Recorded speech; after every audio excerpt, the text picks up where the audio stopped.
আলহামদুলিল্লাহ ১০ই এপ্রিল দিনটা আমাদের সবার জন্য অনেক বেশি স্পেশাল ছিল। কারণ আমাদের পরিবারের খুবই আদরের রাবেদ, সেই রাবুর বিবাহ ছিল ১০ তারিখে। অনেক সুন্দর একটা দিন পার করলাম আলহামদুলিল্লাহ। আর নতুন বউ এত কিউট, মাশআল্লাহ। মন থেকে ওদের জন্য দোয়া। তো চলেন শুরু করে ফেলি ব্লগটা। মন্টু পাখি অনেক খুশি, সে অনেক খুশি খুশি মনে তার প্রিয় ভাইয়ের বিয়েতে যাচ্ছে। আর এই তো সেদিনেরই কথা, যখন আমি বিয়ে হয়ে আসি তখন রাবেদ মাত্র ক্লাস 5-এ পড়ে। আমার চোখের সামনে তার এসএসসি, ইন্টার, ভার্সিটি লাইফ, চাকরি পাওয়া সবকিছুই আমার দেখা হলো। আর আজকে আমি সেই ছোট্ট রাবেদের বিয়েতে যাচ্ছি। আমি না, আমরা সবাই যাচ্ছি। মাশাল্লাহ, মনের মধ্যে একটা অন্যরকম ভালো লাগা, আনন্দ কাজ করছিল। আর এখানে মন্টু পাখি আর হালিম দুই ভাই মিলে একটু ফটো সেশন করে নিল। আমি অনেক বেশি আবেগী আর এক্সাইটেড ছিলাম যে আমাদের ছোট্ট রাবেদের বিয়েতেও আমি উপস্থিত থাকতে পারছি, মাশাল্লাহ। আর বিয়ের দিনে বর বউয়ের কাছে যাওয়াটা অনেক বেশি কষ্টদায়ক হয়ে যায়, কারণ সবাই চায় বর বউয়ের সঙ্গে ছবি তুলতে। আর এই যে রাবেদ আমাকে আমাকে দেখে একটু হাই দিল, ওর আর আসলে কিছু করার ছিল না, এত মানুষের মধ্যে ও কি করবে। আর প্রত্যেকটা মেয়ের জীবনে এই যে এই কবুল বলার মুহূর্তটা অনেক বেশি একটা কষ্টদায়ক বিষয় হয়। নিজের বাবা মাকে ছেড়ে নতুন একটা পরিবার, নতুন একটা জীবন শুরু করা একটা মেয়ের জন্য অনেক কঠিন একটা বিষয়। তারপরেও আলহামদুলিল্লাহ সবকিছুর জন্য। আর আমাদের নতুন বউ মাশাল্লাহ অনেক ভালো, অনেক কিউট, আলহামদুলিল্লাহ। তো এই যে আমি আর মন্টু দুইজন মিলে একটু ছবি ভিডিও করে নিচ্ছিলাম। আমাদের কাজই এই সব ভিডিও করা। তো বড় মেয়ে অনেক বেশি আপসেট ছিল বিয়ের দিন। তার ধারণা তাকে দেখতে একটু ভালো লাগছে না, সেজন্য সে মানে আমাদের সঙ্গে কোনো ছবিও তুলে নাই, কোনো ক্যামেরাতেও আসে নাই। অনেক কষ্ট করে দুই একটা জায়গাতে তার ছোট্টখাট্ট একটু ক্লিপ নেওয়া গেছে আর কি।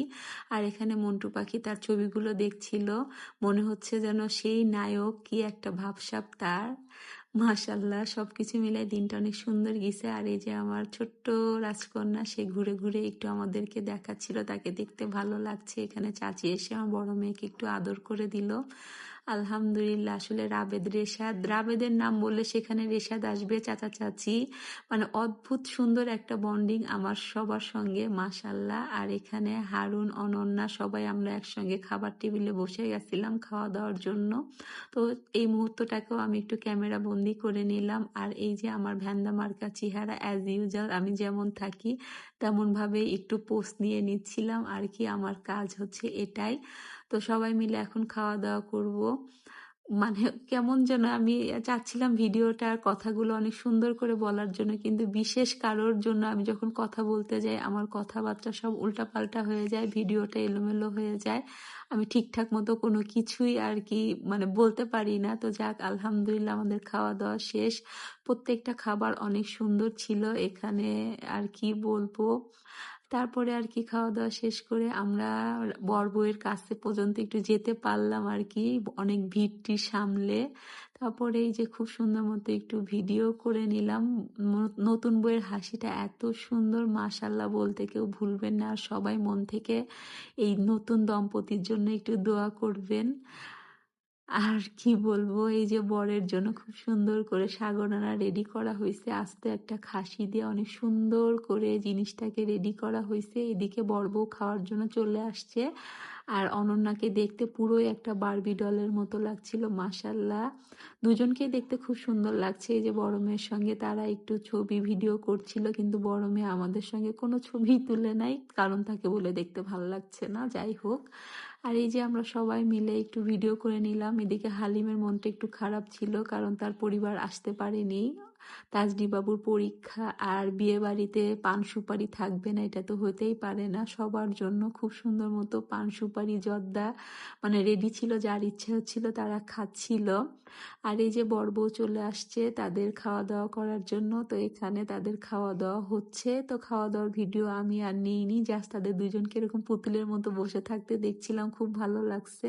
তো খাওয়া দাওয়া শেষ, অ্যাজ ইউজাল যেমন বরের হাত ধোয়ানোর পর টাকা দিতে হয়, সেই টাকাটাই দেওয়া হলো। তো সবাই মিলে আসলে অনেক সুন্দর একটা সময় পার করছি, আলহামদুলিল্লাহ।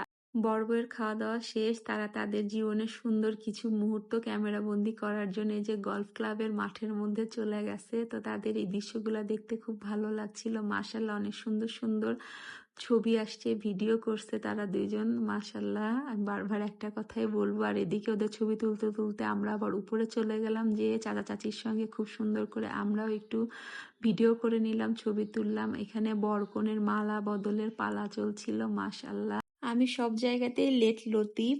রাজবাড়ী থেকে বরযাত্রী চলে আসছে আর আমি ঢাকা থেকে মানে সঠিক সময়ে যেতে পারিনি বিয়ের ভেন্যুতে।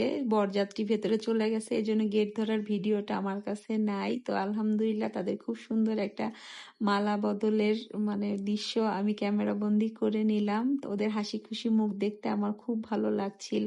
মালা বদল করার একটু সময় পরেই হচ্ছে কনে বিদায়ের সময় চলে আসে। এই মুহূর্তটা অনেক বেশি আবেগী হয়। প্রত্যেকটা মেয়ের জীবনে অনেক কষ্ট লাগে বাবা মাকে ছেড়ে নতুন একটা পরিবারকে আপন করে নিতে হয়। চোখের পানি চাইলেও আটকে রাখা যায় না। আপনি যতই ভালো সাজুগুজু করেন না কেন, আবেগ এই জায়গায় সবকিছুর ঊর্ধ্বে। আর এই মুহূর্তটা অনেক বেশি কষ্টের। কিছুক্ষণ আগেও মুখ ভর্তি হাসি নিয়ে থাকা এই মিষ্টি মেয়েটার এখন এই চোখের পানি দেখে আমার নিজের কাছে অনেক বেশি অসহায় লাগছিল, কিন্তু কিছুই করার নেই, এটাই মেয়েদের জীবন। তো আমরা নতুন বউকে নিয়ে এই যে খুশি খুশি মনে বিদায় হয়ে যাচ্ছিলাম, কিন্তু নতুন বউয়ের চোখের পানি তো কোনোভাবেই থামছিল না। তো পরবর্তীতে আর কি কি হলো সেই বাদবাকি ভিডিও নিয়ে আবার হাজির হয়ে যাব। আজকের মতো এতটুকুই থাক। আল্লাহ হাফেজ।